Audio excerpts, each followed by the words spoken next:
Well, hello. It is so good to be with you again today. And today we are going to cover part three of our three-part series on the issue of emotional tools for your health and weight loss.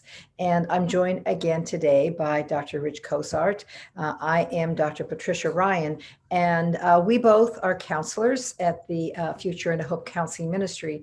And so I'm going to turn it over to Rich now. He's going to recap what we talked about last week, and then introduce the issues that we want to discuss today. Rich? Very good. Thank you, Pat.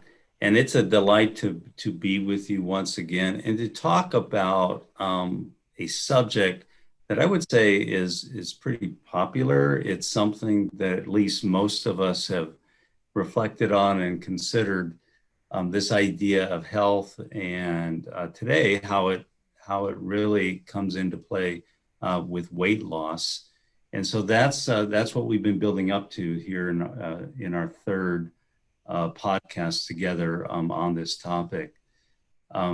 So far, we've looked at some fundamental issues having to do with mental health and physical health, and we established the importance of that relationship, because mental health impacts physical health impacts mental health to different degrees depending on the individual and what's going on with a person.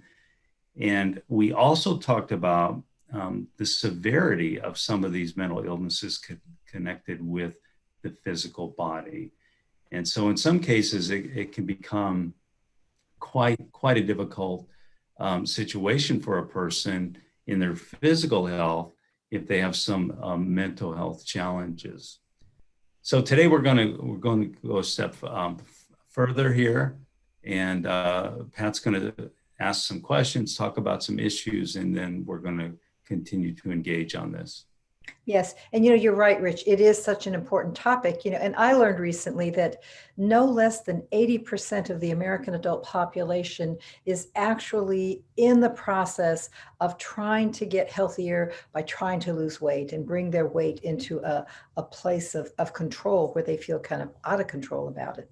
And so, in thinking about this, as we've been talking about it the last few weeks, I've been kind of talking with some of my clients and just kind of getting their perspective on it and trying to understand what some of their thoughts and questions are. And so I want to pose those to you and just kind of see what your response is, because I know it'll be good. I know it'll be helpful. So the first one is, how does mental health and counseling come into play when I'm trying to lose weight?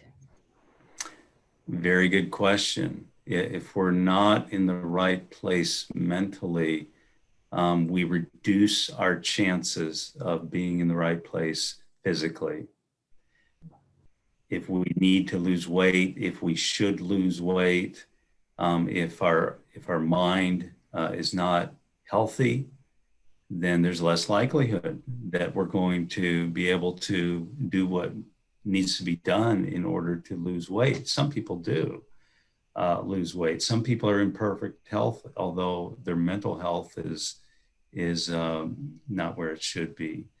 But ideally, we need to look at our mental health issues, which means manageable stress, right? Manageable stress, healthy relationships with others, managing our life in general in a good and a healthy way, reduced anxiety, all of these very basic, I would say, characteristics of good mental health. Then if we have that, then we have a much greater chance of tackling the weight issue and making progress there. Yeah, and I think you touched on, what this one person was sort of indicating to me, that, when she's going through a difficult time in her life, and this one person I'm thinking about in particular, she's going through some real struggles in a relationship, and she says she's feeling very depressed, and she has been working on trying to lose weight and get healthier. And she said with this kind of setback emotionally in her mental health, that she just wants to give up. She's like, what's the use? And And so, yeah, you're so right on when you say that there is this very strong connection, which kind of leads to the next question. So, what can take place if some of those warning signs about health and weight loss are not addressed? What are some of the things that can happen? Certainly, there, of course, we can get to a place where our physical health is very much threatened, where we sort of throw in the towel. And I've noticed this with many clients who they get to a place where they're not taking care of themselves mentally, emotionally, they're not taking care of themselves physically. And then there's this spiral effect of the mind negatively affecting the body negatively affecting the brain and the mind. And so then we're more susceptible to serious mental health issues, and of course, physical issues. You know, as we neglect our physical bodies, there's obviously a greater likelihood of illnesses that are chronic or cannot be reversed.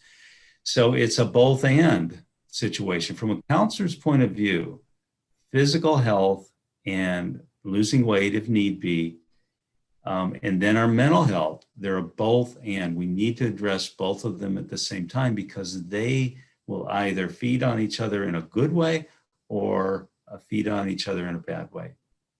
Yeah, yeah. This particular person I mentioned earlier, she's lost 30 pounds and worked very, very hard at it. Now she still has some more that she wants to lose. And what she said specifically is that when she had this emotional setback with her relationship, a significant relationship, that she felt that food was a comfort. She said, food is something that in the past I've been able to go to, and it never questioned me, it never let me down, it Mhm. never hurt me. I mean, obviously, in fact, it did hurt her physically because she got quite overweight. But yeah, she said, where she's feeling like she just wants to give up and kind of Mhm. go to that old way of comforting herself. We all know the term comfort food, the kind of food that mom used to make. And, when Mhm. we were feeling sad or feeling upset, there was a comfort in just coming together around foods that were familiar. And so, yeah, this kind of that fine line between, where do you separate what you need and what is maybe harming you. Mhm. So that kind of Right. nice segue into the final question here that Mhm. I want you to address, and that is, what are some of the specific strategies that counseling may offer when it comes to weight loss? All right. Very good. Very good. We want to talk about, two or three strategies here. All right. The first one I'm going to reiterate from our previous podcast, and it is the power of incremental change. Mhm. Power of incremental change. No matter where you are, no matter what condition you're in, no matter your age, you can improve your physical and mental health incrementally, baby steps. So we want to encourage you. We want to offer hope. It doesn't matter how many diets you've been on. It doesn't matter. And I say this carefully. It doesn't matter what our present health is. Now, of course, there's some things we cannot change, and we all can recognize that. But think about what little steps we can begin with. I heard of a person once who began their quest for health by simply walking out to the mailbox. Hmm. Walking out to the mailbox. What is that, 30, 50 feet? And that's where they began to get some physical exercise. I guess other people were getting their mail for them, but that's how they started. Don't underestimate. For example, today, after you watch this podcast, what could you do today to move, to exercise just a little bit? Nothing painful, nothing that's going to threaten your health, nothing that's going to win a medal in an athletic contest for. Just a little change. So that's the first thing, is incrementalism. And the second thing, Pat, I would say, is motivation. Oh, yeah. Motivation. What motivates you to become healthier, to lose weight? Everyone's different. And there's usually positive motivations of good things to do and good things that are going to happen. And then there's negative motivations in the sense of, these are things I'm not going to have to deal with anymore if I lose weight. Here's the good things. This is great. Here's the other things I'm not going to have to worry about. So what motivates you? What motivates you? And that would be an interesting one for us just to discuss here a moment, Pat. Yes. Motivation. What motivates people to lose weight? What are the good motivations? Well, for what I've heard of others is, I'm trying to impress another person, like in this situation with this same young woman. She wanted to please her boyfriend, and kind of have him be more physically attracted to her. And I think for me personally, I like to be healthy so that I can be ready and able to do the work that God has put before me, and to be physically fit for that. I think also for some, I've heard that, I want to set a good example for my children or my grandchildren of, what it means to take care of yourself, and some of the benefits that you reap when you do that. So I don't know. What about you? What are some of the things that motivate you?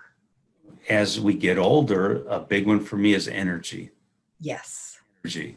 So if I don't have to carry around an extra, 10, 20, 30 or more pounds, I'm going to have more energy. I want to have more energy as I get older. I don't want to be old and decrepit and a person that can't move around much and that sort of thing. The other thing is to be more pain-free as Yes. I get older, because if we have too much weight on us, there's going to be all kinds of other problems that are exacerbated, like knee problems, joint problems, internal organs that have to work overtime because of issues of weight. So that really motivates me. And I think for a lot of people that may be the case, but like for you, Pat, and for others, I agree. A big thing is I want to be a good model. I want to look decent. Like Yeah. what I want to have some energy. I want to avoid certain illnesses that come with being overweight. We're all different. Pat's different from you, and I'm different from you.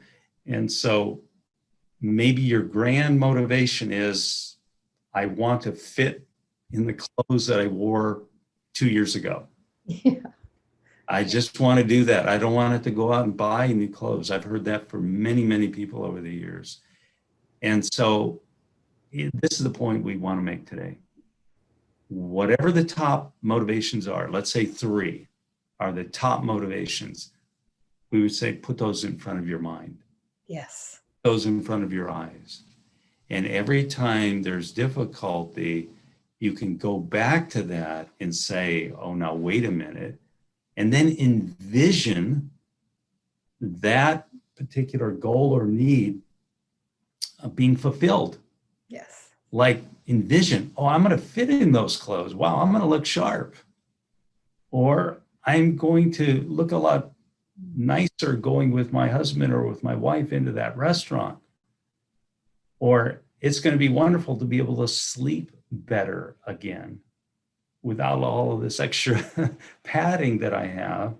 And so envision the goal being fulfilled, all the positives that are associated with it. And then going back to our first principle, what can I do incrementally to begin that journey? Yeah. What I'm hearing you say, Rich, is to begin to think like a person who's thin. Yes. Begin to visualize that and to see yourself as a thin person. I think in times I've heard people say, that they had times in their lives when they've lost a significant amount of weight and they're real excited about it. And yet that old kind of stinking thinking comes up for them again, Mhm. and they still see themselves as fat. And even to look in the mirror, they're still focusing on maybe some of the areas of their body that still need a little attention.